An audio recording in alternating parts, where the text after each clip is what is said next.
বিসমিল্লাহির রহমানির রহিম। ভিউয়ার্স, আসসালামু আলাইকুম। পুরুষ প্রাণী হচ্ছে এক আজব প্রাণী। ভিউয়ার্স, একটি পুরুষের জীবনে যত ঘটে যাওয়া, তার জীবনের চাওয়া পাওয়া এবং তার জীবনের জন্য কিছুই থাকে না।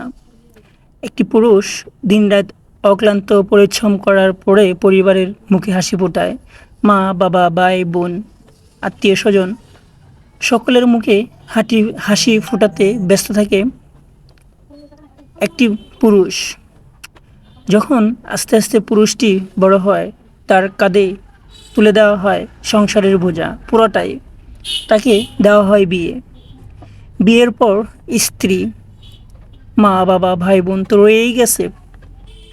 সকলের আবদার পূরণ করতে করতে বেচারা পুরুষ নিজের জন্য কিছুই অবশিষ্ট থাকে না। তার জন্য কিছুই বাকি থাকে না যে আমার জন্য এটা থাকবে বা আমার জন্য এটা। দেখুন, যখন সেই পুরুষটা বিয়ে করে, বিয়ের পরে তার জীবনের মোড় হয়তোবা সে ভাবে যে একটু ঘুরবে। আসলেই কি জানেন, সেই ভাবনাটা তার ভুল। তার এই ভাবনাটা বুকা স্বর্গে বাস করার মতো এক। কিন্তু সে তো জানে না যে বিয়ের পরে ওয়াইফের চাহিদা পূরণ করতে হবে এবং মা, বাবা, ভাই, বোন সকলের চাহিদা পূরণ করতে হবে। কিছুদিন এভাবেই চলতে থাকলো। সেই পুরুষটি মনে করলো যে আমার জীবনে হয়তোবা আমার সন্তান যদি আসে তাহলে আমার কষ্টটা মনে হয় একটু কমবে। দেখুন পুরুষটা কতটুকু বোকা। আসলেই যখন তার ঘরে ফুটফুটে হোক মেয়ে সন্তান কিংবা ছেলে সন্তান, তার ভবিষ্যতের জন্য অক্লান্ত পরিশ্রম আবারও বেড়ে যায়। এদিকে তো মা, বাবা, ভাই, বোন, আত্মীয় স্বজন, ওয়াইফ রয়েই গেছে। এরপরে আবার তার সন্তান। এই করে তার জীবনে দুঃখ আরও বেড়ে গেল। নিজের জন্য আরও চাহিদা পূরণ করতে পারে না। নিজের চাহিদা তো ভুলেই গেছিল, আরও করতে পারে না।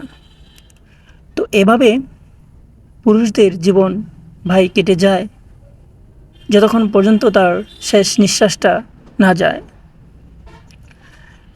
তো দিন শেষে কি হয় জানেন, তার সকলের কাছ থেকে কথা শুনতে হয় সে কি করেছে। মা, বাবা, ভাই, বোন বলবে আমার জন্য কি করেছে, আমার জন্য তো কিছুই করে নাই। কিন্তু দেখুন এই পুরুষটা নিজের জন্য কি করেছে, কিছুই কিন্তু করে নাই এই পুরুষটা। এরপর ওয়াইফ বলবে, কি কি ভাবতেছেন, সন্তান বলবে না? সন্তানও বলবে, বাবা তুমি আমার জন্য কি করেছো। এত কিছু করার পরেও যখন এই কথাগুলো শুনতে হয় একজন পুরুষের, তখন সেই পুরুষের বেঁচে থাকা আর না থাকা দুটোটাই সমান হয়। আমাদের জীবনটা, অর্থাৎ পুরুষের জীবনটা কত টাকা হলে সুখী হতে পারবে, আর সেই টাকা সে পাবে কোথায়? আর টাকা হলে যে সুখী হওয়া যায় এমনটাও কিন্তু নয়। আমরা এভাবেই বাঁচবো, যতদিন চলবো, যতদিন থাকবো এভাবেই চলবে আমাদের জীবনটা। এটাই যে আমাদের পুরুষের জীবন। তো যদি ভিডিওটি ভালো লাগে তাহলে অবশ্যই লাইক, কমেন্ট, শেয়ার করে পাশে থাকবেন। এবং যদি ফেসবুক পেজ থেকে দেখে থাকেন তাহলে পেজটি ফলো করবেন। আর যদি ইউটিউব চ্যানেল থেকে দেখে থাকেন তাহলে অবশ্যই ইউটিউব চ্যানেলটি সাবস্ক্রাইব করে বেল আইকনটি বাজিয়ে দিবেন, যাতে করে পরবর্তী ভিডিও সবার আগে পৌঁছে যায় আপনার কাছে। ধন্যবাদ, ভালো থাকবেন, সুস্থ থাকবেন। আসসালামু আলাইকুম রহমতুল্লাহি ওয়া বারাকাতুহু।